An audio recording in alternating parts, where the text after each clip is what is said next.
Picture this. You're driving home on a Friday. You've just got, McDonald's for your children. They're in the car, enjoying themselves and looking forward to the weekend. Then you start hearing that sound from your engine.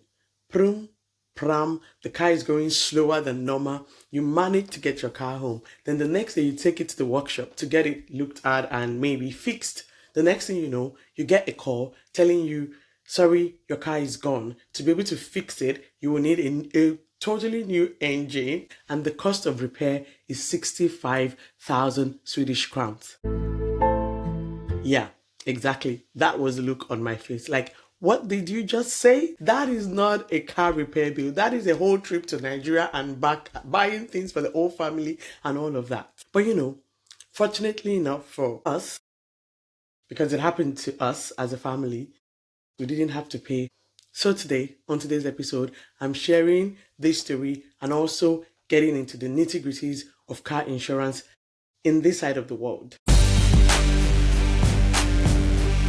Hello, and welcome back to the Moneymatics Podcast. My name is Omobobola, and I am glad to be back with a brand new episode today. If you haven't watched our last episode, you are missing out on a good thing. You need to go watch it because the feedback on that video has been amazing, totally inspiring for a lot of people. And so if you haven't seen it, go ahead and see it. Go ahead and click on it and watch it. And if you have not subscribed to this channel, you need to do that right away and make sure you put on the notification button. Let's build this community together. Let's get right into today's topic. I will be explaining the different levels of car insurance that you can take, especially if you live in Sweden, or generally, I think this applies to a lot of countries.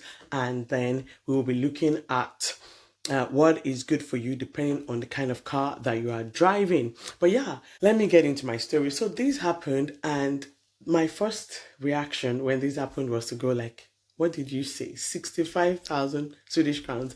At that point, my head is doing mathematics. I'm thinking, what is going to happen? How much is this old car safe? Like, how much is this car? Why would we be repairing it for 65,000? I started making all these frantic calls, trying to see if this car doesn't have an engine. Because the thing is, our car is paid off. We don't have any loan on it. So I was just like, let's cut our losses. Let's just get rid of the car if that is a problem, and maybe start thinking about our old car ownership thing all over again. So making some calls, I was like, okay, how much will you buy a car whose engine is bad? And the prices that we were getting were just funny. And before all of that panic, we realized that the mechanic had missed something in terms of how long we have driven the car and our insurance cover. And so by the time we made a few calls, the insurance then said they will cover this bill. And so that made me think about, car insurance. On today's episode, I'm sharing about car insurance in particular. For many of us coming from, let's say, I know from Nigeria, when your car breaks down, you take it to the mechanic and then they fix it and then that's it. A lot of times the cost is not that ridiculous. We're used to, just ringing it. We buy our cars sometimes with cash, and so we take care of it also with our cash, and we may not think about doing insurance. We cover the car with the blood of Jesus. It's covered. It will not get into this, it will not get into that, and we are very sure. And sometimes the only thing we do is the bare minimum, like the third party insurance or the accident insurance, whatever it's called in your country, and we're just good. The only insurance that most people know is the usual third party insurance, and that's where it ends. But when you live in Sweden or in the Western Europe or in the US, I'm sure it's the same in the UK, you cannot just be winging it on just third party insurance alone. So today we're going to get into what to look out for and the different types of insurance that we have and then how they are priced. Number one is the basic one that everybody knows. In Swedish, we call it trafikförsäkring, but in English, I think it's called third-party insurance. This insurance covers the damage you make or that you cause another car. If you get into an accident with another car, it doesn't usually cover the damage on your own car. It covers your liabilities if you run into someone or, if you cause damage on another person's property. That is third-party insurance. So that insurance covers that. So in Sweden, that's the same thing. You have that trafikförsäkring or third-party insurance that it is called. It doesn't cover the damage on your own car. It covers the liabilities that you have if you should run into someone and things like that. And sometimes there are extras, maybe like medical assistance or psychological assistance in that initial, few days after the accident or after something happens, and you can pay extra for that. Some companies have like that as an extra, but that whole package is the basic level. It's third-party insurance. The next level is the partial cover that is called halvförsäkring in Sweden. That covers like theft. It covers fire. It covers like even if your windscreen should get broken, your glass, in Swedish you say glass. If it gets broken, it will be repaired. It covers a whole lot of different things. It covers like mechanical faults up to a certain age of your car and up to a certain number of kilometers that you've driven. So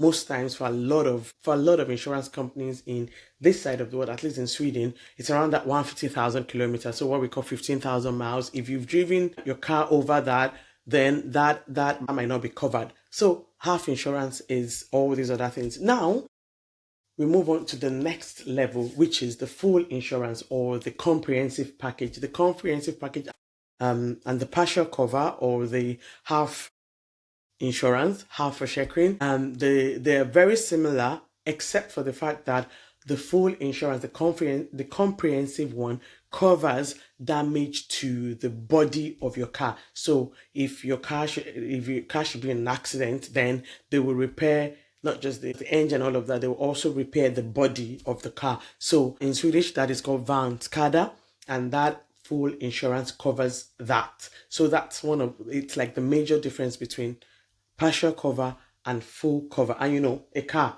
is the engine and the body. So if your body is not covered and your car is still relatively new, then you might need to cover a lot of money. So for a lot of people, what they look at is if your car is new and still has guarantee and warranty for the body of the car, because it's not only just about maybe if you get in an accident, it could just be rust on your car. A lot of manufacturers already have a guarantee that there will be no rust maybe within the first 5 years or the first 8 years, depending on the make. So you may not need a full insurance if your car is relatively new. But once your car starts getting older, then you need a full cover, because then the manufacturing company, the warranty and the guarantees are wearing off, and then you need to have it covered by insurance. So that's something to look out for. A lot of insurance companies have add-ons to these insurances. You can have add-on to your partial cover or your full cover that allows you maybe to reduce your deductible. If you don't know what a deductible is, it means that even if your insurance is going to cover your damages, you still have to pay some money out of pocket. So that is called risk in Swedish, which literally translates to self-risk. So to reduce that self-risk, sometimes you pay a higher premium. If you don't know what a premium is, a premium is what you pay every month to the insurance company, or maybe for the whole year, what you pay, whether you have need for the insurance or not. And so that's a premium. A lot of companies, like I said, have add-ons. Sometimes you add like, maybe you're paying extra. In our case, we're paying extra, so our deductible, our risk was reduced. So sometimes that risk is also big, and they vary. So if it's theft, there is a risk for that. There is a deductible for that. If it's fire, there is a deductible for that. So they vary depending on the risk that is being covered. And so you need to really look at the papers, or you need to look at the details when you are signing up for an insurance, because there is a difference in price for different insurance companies, and you really want to know what is being covered.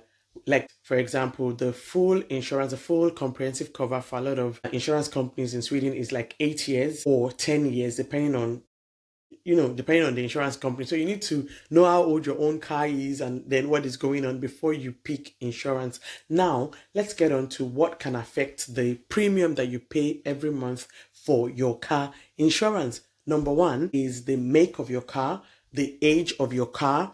Like, is the car old? Is it new? What make is it? Because some manufacturers are known maybe to make very good cars. So, their cars won't have issues, all these mechanical faults and things. And some other makes, maybe they have a different reputation. So that can affect the premium you're paying for your car insurance. Number two, another thing that can affect the premium you're paying for your car insurance is your own age as the driver. So if you're going to be driving the car, or whoever is going to be driving the car, their age would affect the premium, because generally it is assumed that people that have been driving, or the older people, are, calmer, they've seen life, they know that you're not rushing, compared to maybe if you're 18 and you just graduated and you just got your first car, So the insurance companies really look at the risk they're taking with you. That's one. Another thing is how long you've had your driver's license. If you just got your license yesterday, your premium will be higher than someone who has been driving for 10, 15, 5 years. For the same reason, they believe that,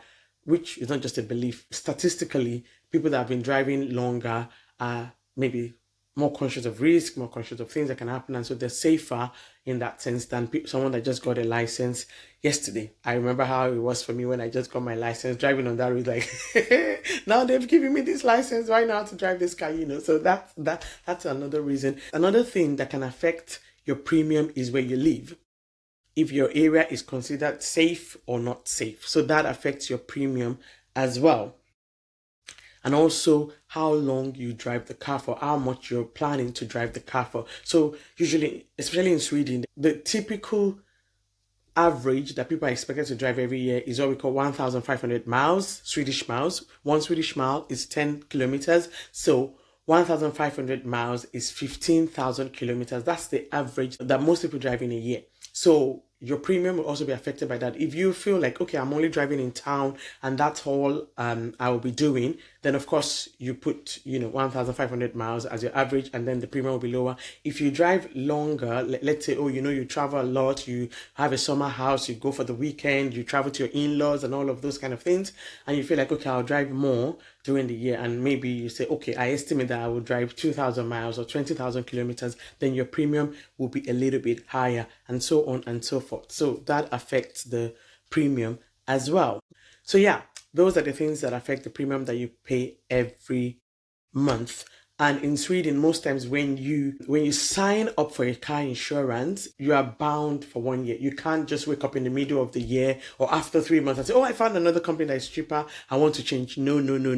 You have, it's 1 year at a time. And that's why most times they ask you, do you want to pay monthly, or do you want to pay for the whole year once and for all, or do you want to pay biannually, like you pay every 6 months? So you pay a bulk for 6 months and you pay another bulk every another 6 months. And then you need to make sure that if you want to change your insurance company, which is advisable sometimes to shop around for prices to see if there are companies offering better prices, you need to know when you signed up for your last insurance, because that date is important. If you want to change after that date is gone, then you're already in a new year and you have to wait out that year. So you need to know this thing. So usually 1 year validity for your insurance, and you can't change in the middle of the year. But that applies to Sweden. I don't know how it is in other countries. So just to bring it all home, the reason why we didn't have to now pay money in terms of the cost for this repair is that we had like full cover on our car. We were paying for full comprehensive insurance. So we went back and checked, okay, what is covered? We discovered that our car is still younger. This is younger for cars. Yeah, it's still younger than 8 years. So we were covered in that sense. We had only driven it for like 11 or something thousand kilometers. So it was still covered as well. So because of that, we were paying the right insurance for our car. So in our case, anyways, the age of the car was on our side. The number of kilometers we had driven was on our side.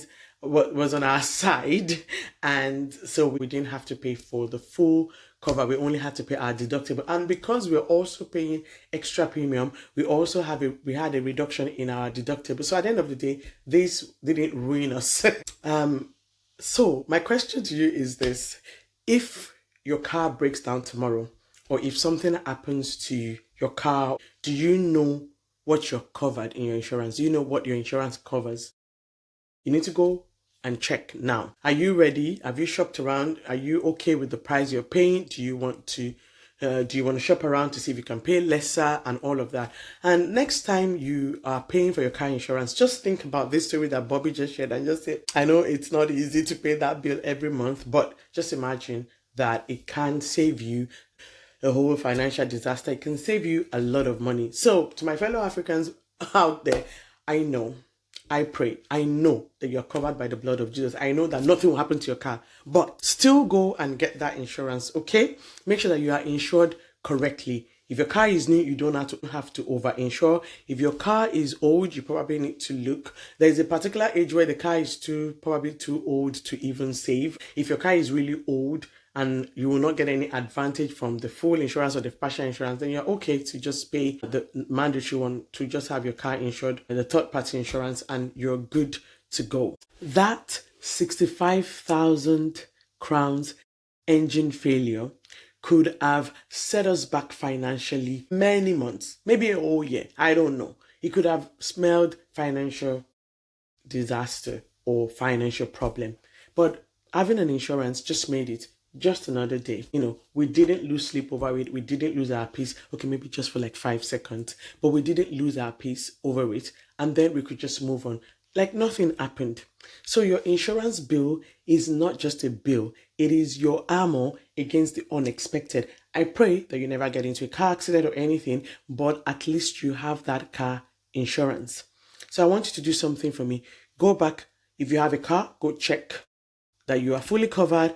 Ask about the extra engine, mechanical failure, electronics failure. Those of you that have electric cars, check that it is covered in terms of what can happen to the battery and all of that. Make sure that you check that. And also send this episode to someone you know who just moved to Sweden and is considering buying a car. And when they buy the car, they're considering insurance or no insurance. It is truly worth it to pay that premium to be able to get the cover when or if it is needed. So until I come your way again, don't forget to subscribe, don't forget to like, don't forget to share, don't forget to put on the notification button, and I will see you later in our next episode. This is the Moneymatics Podcast.